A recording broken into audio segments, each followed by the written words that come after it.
Be bold. Be bold. Be heard. Be heard. Welcome to Every Story Matters with your host, Jessica Bell.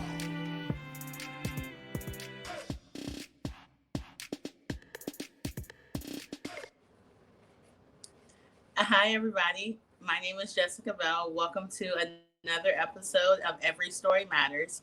I have DJ here with me today. He is one of my closest friends, and we really are just going to have a conversation about a lot of stuff that's going on in the world today. But I'm going to give him a couple of minutes to just share a little bit about him, about his background, some of the things he's gone through, and then we're just going to get started. So, DJ, I thank you so much for being on my show, and if you could just tell me a little bit about, or tell everybody else a little bit about yourself. I'm DJ, go by Joseph.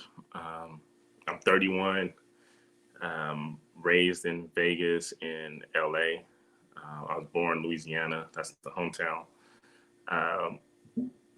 We'll start off early childhood. I say I moved to LA when I was like, I want to say 10, 11. Moved to Studio City, which people considered the Valley at the time.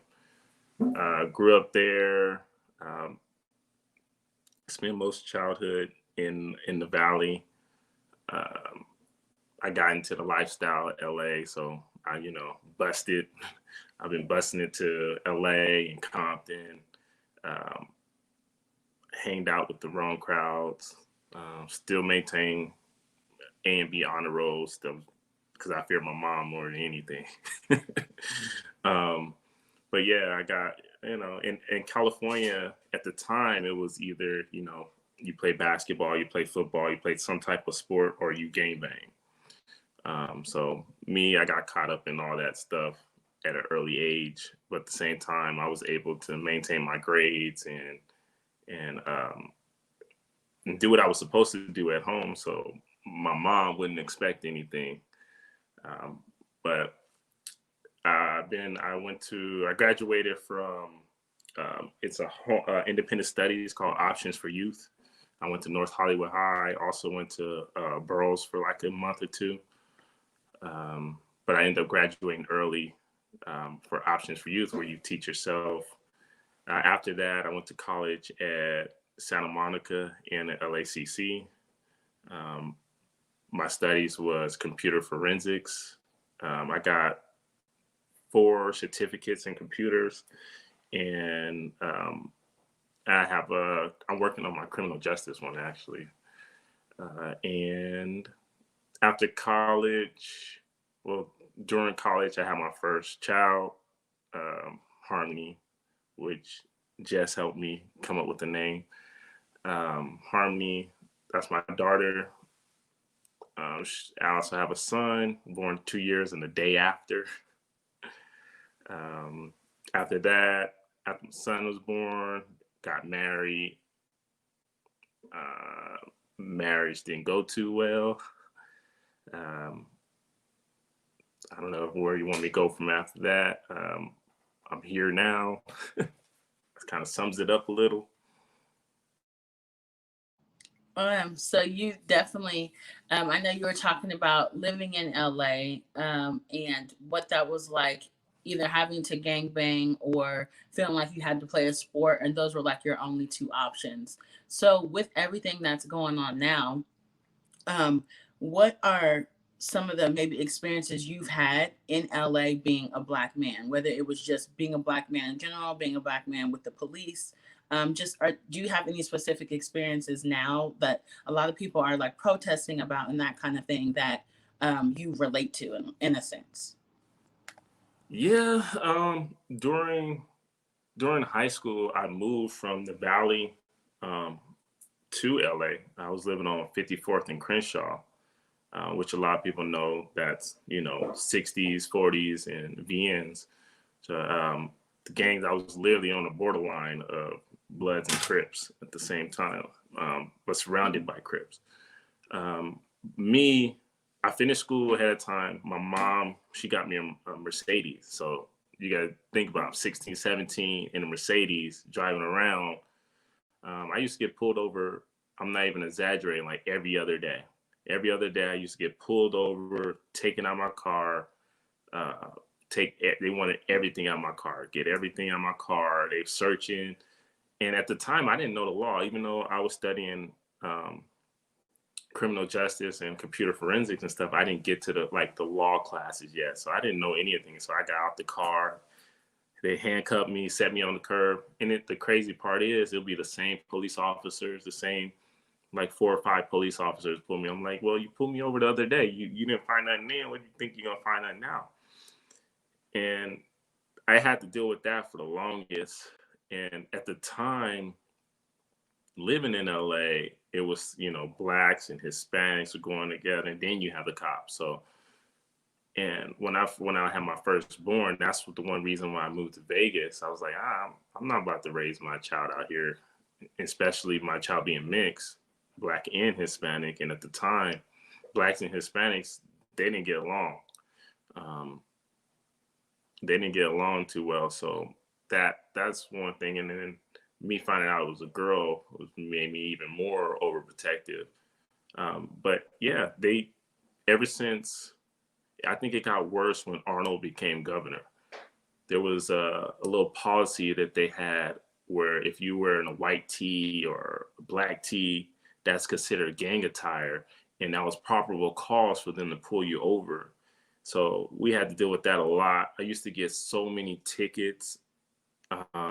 Like for example, one day I was driving my friend Curtis' car, and he has the auto headlights.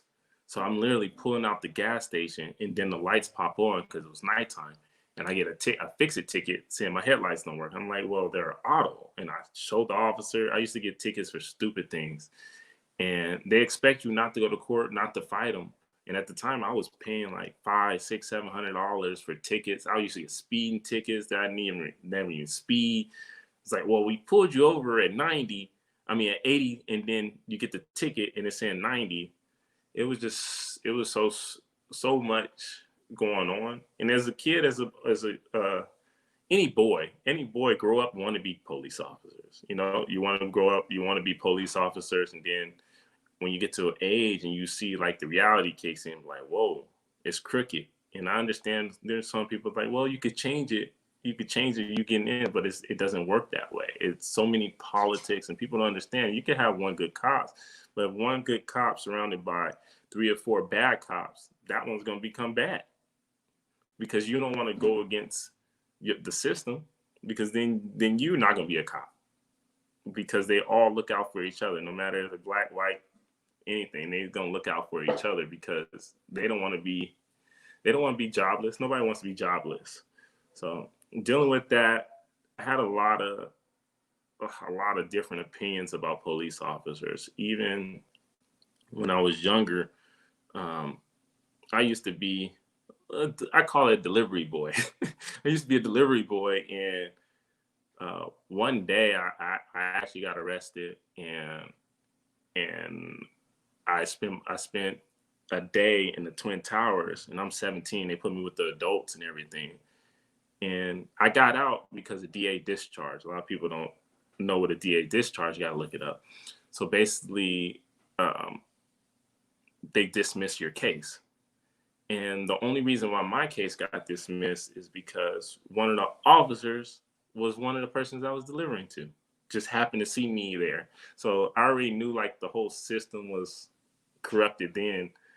But me, I just felt that like I didn't want to be like around all that. Especially I seen like people killed, not by cops, but I seen people killed, made me want to not like in front of me. So it made me want to get away from that, separate myself from that. So I started working at Universal Studios, cleaning the park at Universal Studios. I think it was like $5.75 an hour. Yeah. So now I'm making like 7 times that. And the time flies. But cleaning the park and stuff, and you have to work twice as hard. You gotta work twice as hard to get to that promotion. Certain states are different. There, I just like I was like, I'm not gonna be no janitor. And I always told myself I would never go backwards. So I would never, and I told myself I would never work at a fast food or a grocery store because I felt that I was better than that, and I thought highly of myself. So after cleaning the apartment, I started becoming security officer. I did security at Target, and they wanted me to it was fun taking down people and stuff that was still in the store, but at the same time, I'm not gonna be the one testifying at the court because of the area I live. But I think the the area like Crenshaw and everything, that all that used to be a rich neighborhood. A lot of people don't know that. Before it was so called the ghetto, before everybody moved up north. Um, but that used to be like a rich neighborhood, and Compton and all that stuff used to be all all rich neighborhoods. Now it seems like it's surrounded by, they put all, like, they're moving people. Like now Crenshaw is becoming back a rich neighborhood, and they're starting to push people out. The gentrification start pushing people out and moving them to Watts and then Compton, so they could be able to control it. Now that Nipsey passed away and stuff, the government people, they think it's money. So why not take over Crenshaw back? Why not have the whole Crenshaw district back to a rich neighborhood and stuff?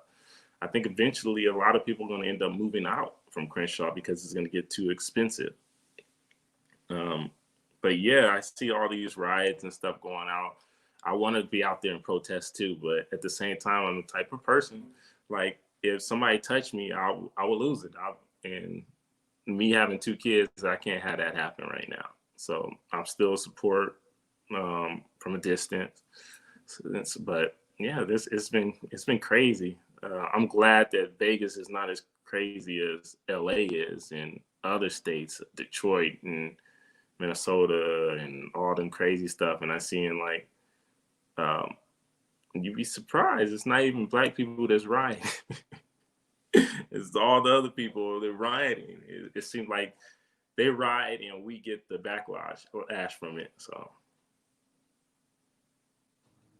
So I know you had talked about that you have kids as well, and so you've got to be really careful how you move because you have kids, because now you have people who are dependent on you and who need you. So what are going to be some of the conversations you do have with your children later on, just about everything that's going on about race, even with them being mixed? Have you thought about exactly, how you're going to talk to them about what's going on in the world? Because right now it's really just like a time where a lot of stuff is shifting and it's never going to look the same again. So, what have you thought about what you're going to say to them, how you're going to say it, that kind of thing? I think when they get back from right now they're with their mom for the summer. When they get back, I'm gonna sit them down, and you have to teach your kids at a young age self-love. You have to let them know, to love themselves, and at the same time, they're at the end of the day, they're black. At the end of the day, it's you black or you white. Is colored or you not colored. That's at the end of the day. At the end of the day, they gotta understand that this world is their inheritance. So there's gonna be people that's gonna be jealous of that. That's why in church and stuff they teach you, to worship a blue-eyed man, because that gets you in the head thinking that that type of person is God. So that puts fear in people, and especially like kids at young age. If you see a white Jesus, yeah, you're gonna look at a white person as superior, not knowing that their history, letting them know that they're kings and queens still to this day. But self-love is the start. You have to teach them, to love yourself, and racism is not going to end overnight, and it's probably not going to end in the next 10 years. Like me growing up, yeah, you had to deal with that. I had to deal with racist teachers and stuff at my middle school at Walter Reed. I had A's and B's on every single test, and I got a D in the class. I'm like, what? How did I get a D in the class? I remember this one day, my mom's like very, very mad. And me, I'm like, I fear my mom more than anything. So I knew, I was like, Mom, I'm doing all my work, trying to explain to her, I'm doing all my work. I'm acing every single test, A and B on every single test. Like, I don't know why he giving me a C minus, a D in the class. Um, and at the time, he wanted a parent teacher conference. And at the time, I had just got my hair braided, And my mom, I used to get my mom to add hair at the bottom so my hair could grow, right? So he told my mom, like, oh, yeah, he came in looking like a thug and doing all this stuff. That's probably why he's slacking or at the school. I'm like, but I'm getting A's and B's. And, you can't really talk when you have a black mom. It's like, don't talk unless I say you could talk. So I'm like sitting there like mad. And that night, she took down my hair and she just pulled it, like cut my hair, like almost bald. You could see like all the tracks and stuff.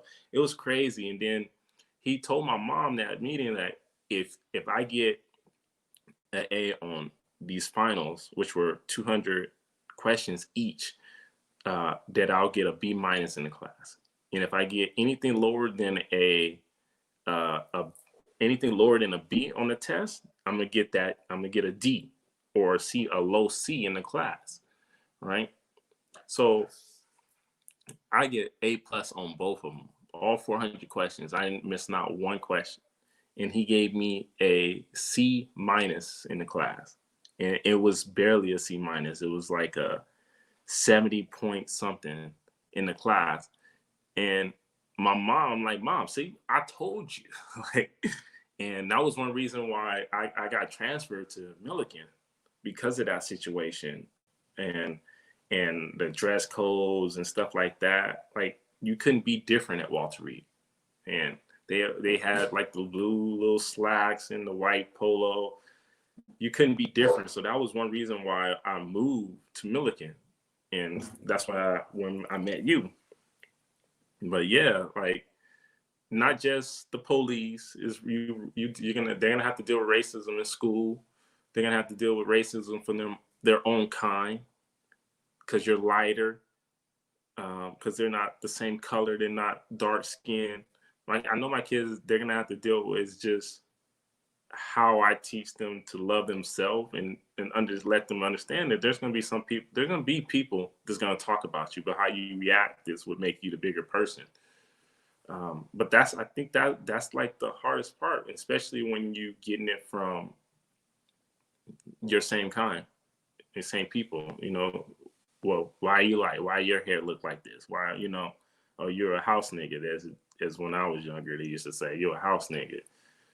Or if you talk proper. Even when I go back to Louisiana, it's my own people sometimes. Like, I still get it from white people a lot worse.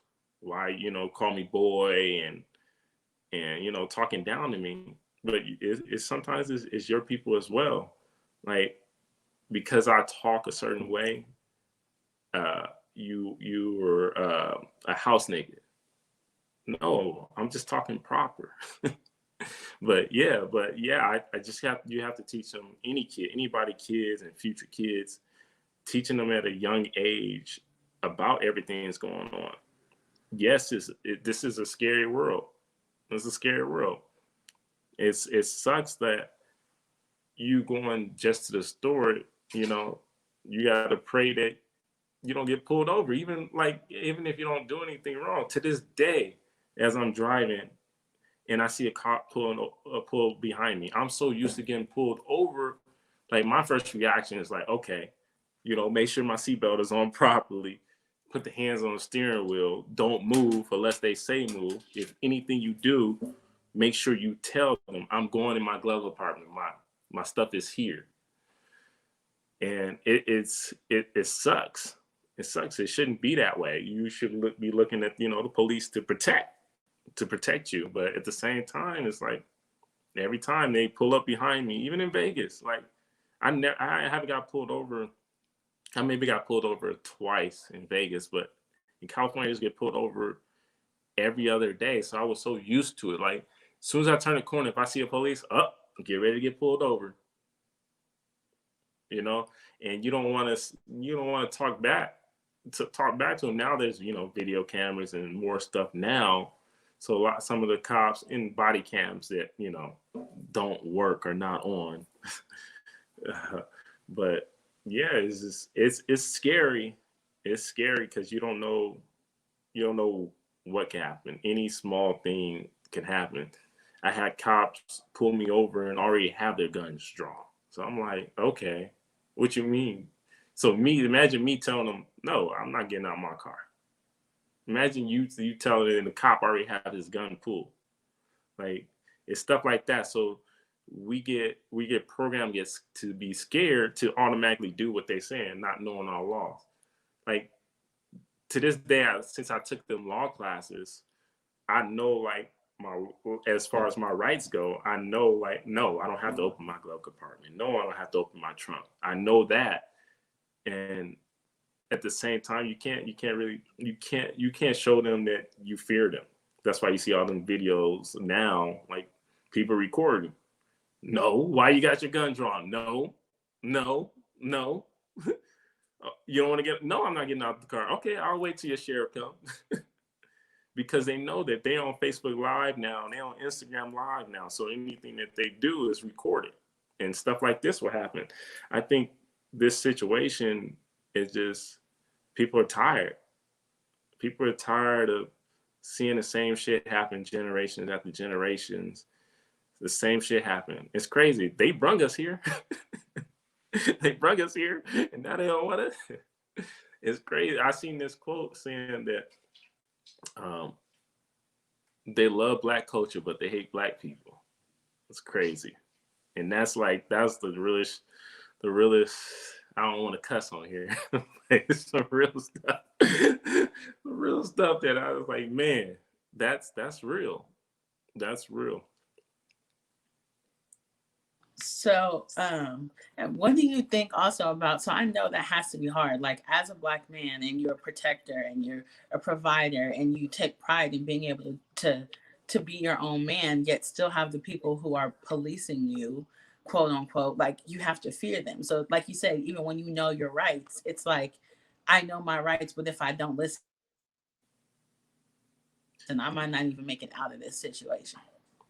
And that's to me, that's one of the worst things, because it's like you said, yes, now we've got like Facebook and that kind of stuff where people can record, and it doesn't always end the same way. But I know you said you were talking about taking classes for criminal justice, or you already took classes. So what are some of the things moving forward that you plan on doing?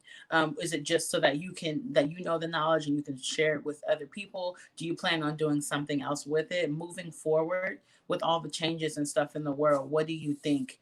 What are some of the actions that you're personally going to take? Well, you can't really prepare yourself for anything like that. Even knowing the laws, you really can't prepare yourself for that. Me, I put in God's hands. At the end of the day, I know my rights, and God forbid something happens, but stop fearing them. That's what I would tell anybody, to stop fearing the police. Stop fearing them and fear only God. Like, God, at the end of the day, I feel that God controls if I'm going to be here tomorrow or the next day.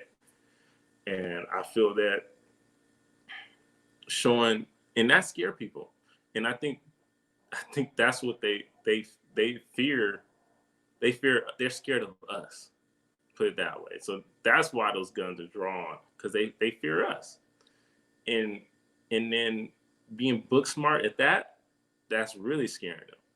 That's really scaring them, because the numbers show we're the best at everything that we do too. And like sports, there's a lot of different things that we're really, really good at. And I just think that they fear us and they don't know how to approach us. So a lot of those things are reactions. Some of the things are racism. Or racism is, and you learn that in the early age. Nobody is born hating somebody. A lot of people don't understand that. You're actually born knowing right from wrong. You're born knowing not to kill your mama. Like, you're born already knowing that. It's the human in people. You have to be raised a certain way. I don't think you're born racist. You have to be taught that. And I think that's where, like, we just have to, going forward, we have to teach kids at a younger age, like, no, this is not right. This is, we're equal, and not like all lives matter, because at the end of the day, obviously they don't, because blacks still getting killed for stupid stuff. Were you scared to even walk to the store because you think, you not only you're looking out for rival gangs or wherever you at, or you have to look out for white supremacists or police officers when you think they're there to protect you. And we're always classified as thugs, and that's why, like, on TV, that's what they portray us as thugs, and us having nice things is us. We gotta be a drug dealer. We gotta be this. We gotta be that. It can't be like, oh, he has a normal job. It's always, no. Where you get this from? Like me driving in a Mercedes, and it's like, who car is this? You have the registration in your hands and my license. What do you mean, who car this is? How did you get this car? That's none of your business. Like, they ask that question all the time. A black 16-year-old boy in the hood, why are you driving a Mercedes? And I had it painted so they thought it was one of the new Mercedes too. So they were like, oh, why are you driving a Mercedes? Why? Why is that any of your business? You see everything is, is good. My paperwork good, my registration, my license is good. So why are you asking me all these questions? Because they assume that you're out here doing stuff that you're not supposed to, or they just want to mess with you. And during the holidays, it's the worst time in LA, because everybody knows to try to stay in the house as much as possible, because they try to reach their quota. So you're gonna get bogus tickets, and a lot of people don't have time to keep missing work, so they end up paying those tickets, end up paying all that money for tickets. I think I'm not even exaggerating, I think I spent about $10,000 in tickets, and just speeding tickets and stuff like that. I was like, man, how come I'm surprised my license is not messed up or anything. And it's crazy too. Like, I went to court every time for I wouldn't get any points. They was like, well, if you don't file, we just give you community service, or you just take driving class. I'm like, driving school. So I had to take so many driving school, and I actually did community service too, for tickets that wasn't even my fault. All that money was just I was just felt like the city was just eating up my pockets. Yeah, that's crazy. And I know the thing too is that, like, you're not the only person who has experienced this. So if you spent that much money on paying on bogus tickets and getting pulled over because you're driving a nice car in a certain area, and I could just imagine that times so many people. And like how they're making money and that kind of thing. But you also brought up a really good point when you were talking about self-love and having to teach that to the younger generation. I think also pairing with that is like teaching people their rights, and so that they're not growing up with a fear of the police. But also so that they're not like, every time they get pulled over, I'll just give you whatever. Because sometimes they can end up getting you on things that they illegally find. Like stuff that was in your glove box. They shouldn't have even been in there in the first place. And now you've got to charge for something else. So it's just crazy. We could keep talking forever about this, but I really appreciate the fact that you came on and shared a little bit. I know it's a difficult time to honestly, it's a good time because a lot of things are changing, but it's a difficult time to be Black and to hear all these stories and to watch all these things take place. And I even recognize that I believe it's hard to be a Black man too, specifically because of the role that the Black man has in the family, but also I feel like Black men are just looked at like aggressive. And if you're not very soft spoken, then you're looked at like you're a thug. And that's a label that you don't want on you, especially if you're not one. Like if you're just out here trying to work and take care of your family, the last thing you want is to be seen as this big bad thug who's gonna come and rob somebody or do something terrible. So I know, like, I'm definitely praying for everybody in general, Black men specifically, because it's hard to walk around with a target on your back. So I appreciate you. I thank you so much. We might have to do like a part 2 of this later on as things progress and more laws are passed, but I really appreciate you and I will talk to you later. All right.